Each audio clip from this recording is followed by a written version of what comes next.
Aujourd'hui, j'aimerais parler d'un frein qui t'éloigne de la vérité, qui t'éloigne de l'expérience de la réalité instant après instant. Et ce point-là, c'est quelque chose que je travaille, qui n'est pas évident parce que c'est une pulsion qui nous pousse à nous identifier à nos croyances et nos convictions.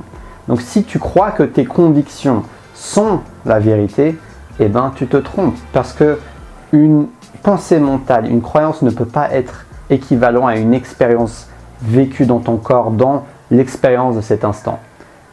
Donc allons voir ce concept ensemble que je suis excité de te partager aujourd'hui.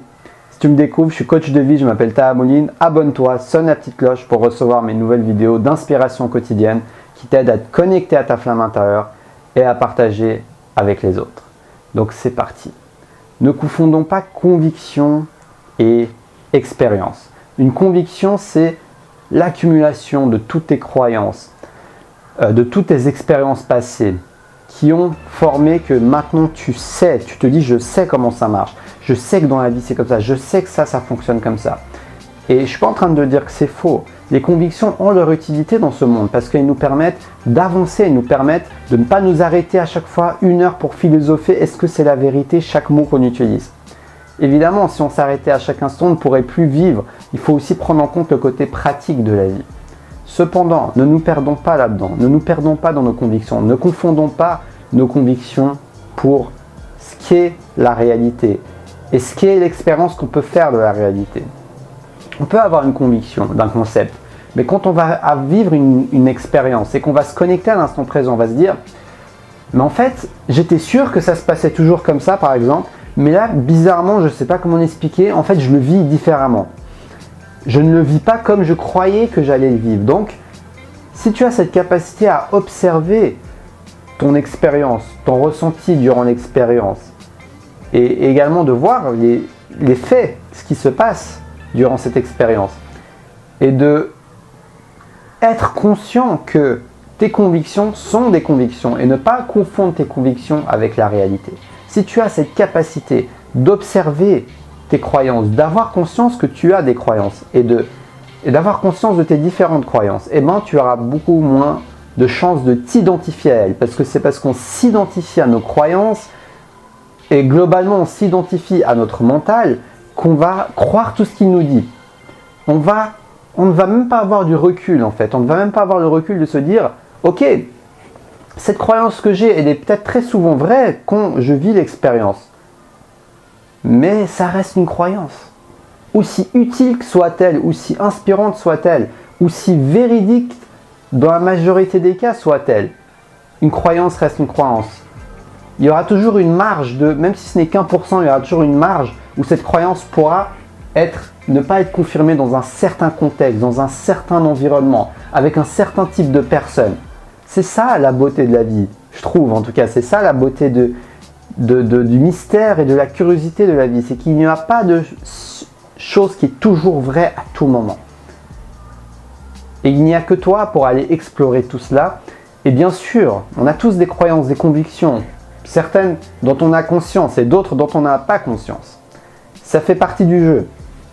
Mais on peut faire de notre mieux pour prendre conscience d'un maximum de ces convictions et de ne pas nous attacher à ça. Et quel va être l'avantage de faire ça? Eh bien, ça va te permettre d'établir des relations beaucoup plus harmonieuses avec tes proches, avec les gens autour de toi. Parce que, je peux te le dire, c'est dans mon tempérament. Le fait de vouloir chercher à convaincre l'autre, c'est quelque chose qui nuit à tes relations. Et c'est pour ça que je fais de mon mieux pour travailler cet aspect sur moi-même. De ne pas chercher à tout prix à convaincre l'autre, de prendre du recul sur nos convictions, de prendre conscience de la différence entre ce que ton mental te dit, aussi utile que ça puisse être, mais parfois, souvent, c'est pas utile. Parfois, on est borné. Franchement, parfois, on est borné. On se dit, non, mais je veux avoir raison, mais au fond, nous, on sait qu'on n'est pas du tout dans la vérité. Mais on s'attache à notre concept, on s'attache à notre croyance, on s'attache à notre identité, parce que notre mental, il a un ego, donc notre ego, c'est notre identité. Donc si notre identité, on se dit que c'est notre identité, toutes ces croyances, donc on s'attache, on s'identifie à ça, et ben c'est comme si, quand on se donne tort, et ben on se blesse soi-même, on croit qu'on se blesse soi-même. C'est comme une illusion en fait. On croit qu'on se fait du mal, mais en fait c'est plus psychologique que réel. Parce que dans la réalité, il n'y a que les expériences que tu vis instant après instant. Donc j'espère que cette vidéo va pouvoir t'aider. En tout cas, il y a un côté pratique à cela. Bien sûr, vivre l'instant présent, c'est toujours utile dans la vie. Mais tu peux prendre conscience de tes croyances petit à petit en écrivant, par exemple, par rapport aux différents domaines de ta vie. Comment je vois les relations? Qu'est-ce que je me dis par rapport au sexe opposé? Qu'est-ce que je me dis par rapport à mes parents? Qu'est-ce que je me dis par rapport à la vie de manière générale? Est-ce que je considère la vie comme une opportunité? Est-ce que je considère la vie comme une guerre? Tu vois, notre réalité, chacun a sa propre réalité. Donc prends-en conscience, c'est le premier pas. Ensuite, prends conscience des changements que tu peux opérer et des nouvelles réalités que tu peux voir, et surtout de t'attacher de plus en plus à une expérience de l'instant présent plutôt qu'à simplement des concepts. Les concepts sont utiles. Parfois, c'est même bien de transformer des concepts négatifs, croyances limitantes, en croyances boostantes. Dans tous les deux cas, c'est des croyances. Mais une est plus motivante et utile dans ta vie que l'autre. C'est ok de faire ça. Je fais aussi ça, de transformation de croyances, de prendre conscience des choses positives, de voir la gratitude, dire merci aux choses que j'ai, donc d'avoir une réalité positive qui n'a pas plus d'objectivité que la réalité négative, puisque c'est juste deux réalités différentes. Mais le plus important dans tout ce que je dis, c'est d'avoir conscience que tout cela ne sont que des réalités projetées par le mental. Comme ça, tu t'y attaches moins.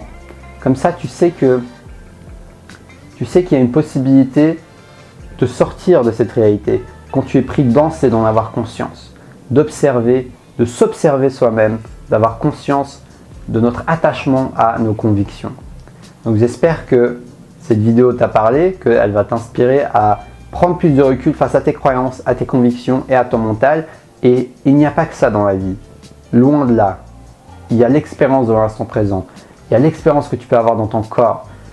Il y a tous ces moments de connexion et de partage et de présence que tu peux avoir avec les gens autour de toi. Donc connecte-toi surtout à ça, plutôt que d'être toujours dans ton mental. Et je me parle à moi-même parce que c'est un challenge pour moi. J'ai un mental qui tourne très vite parfois. Mais je fais de mon mieux pour me connecter à mon corps et à l'instant présent pour pouvoir délivrer vraiment ce que mon cœur me dit de délivrer plutôt que d'être juste dans un concept mental. Donc si cette vidéo t'a plu, like, partage, abonne-toi, rejoins la communauté des Proactive Rêveurs en t'abonnant sur Destination Soi-même, la chaîne qui t'accompagne à te connecter à ta flamme intérieure et à partager avec les autres. Si tu veux une séance de coaching d'une demi-heure avec moi offerte, tu me contactes via Facebook ou sur YouTube en commentaire. Je te souhaite une très belle fin de journée et surtout, reste connecté à ta flamme intérieure.